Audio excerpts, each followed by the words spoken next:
Yeah. So it's 500,000. We've talked about this a lot within our circles. How many?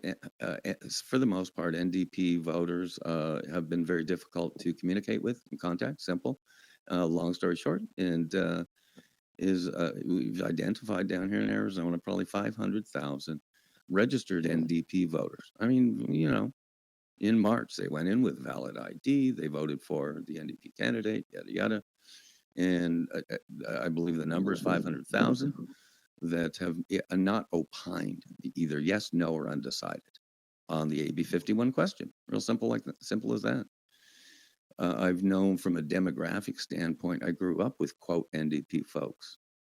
And again, with Quebec liberals, in some cases, put the NDP to shame in terms of socialism, right? Simple. But the interesting thing, again, thanks for kind of roping me in this conversation, is I think there's 500,000 people. The only thing AB 51 people need to do is identify them or talk to them.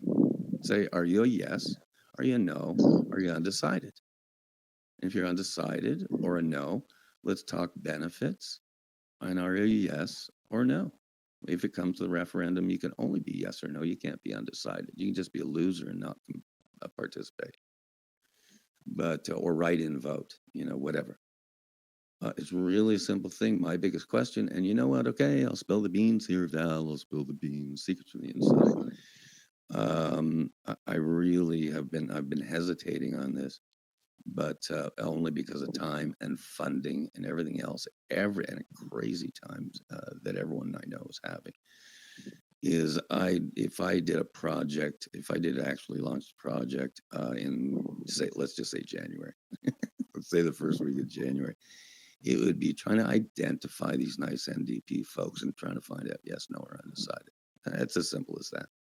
It can't be zero, because nothing's zero.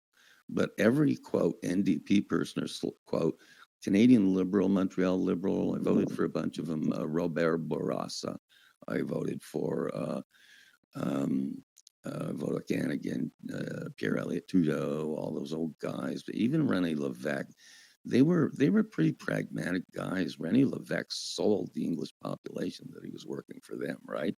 Until the day after the election. It's the ultimate Joe Biden. Anyhow, I digress there. But I think it comes down to just a very simple thing. I think in the new year, I'd like to, or at least maybe if I can do something about it, I'm not going to say forensic poll. It's a whole different, it's apples to oranges here. Most of the NDP liberal folks that I know love 45 cents a liter gas. They love Subarus.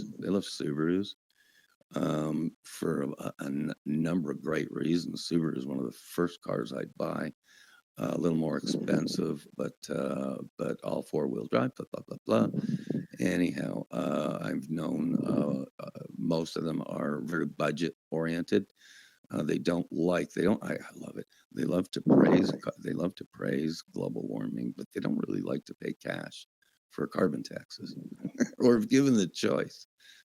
I've done research on that in Washington State on licensing issues, whether liberals choose to pay the lower license fee or the regular higher license fee. Anyhow,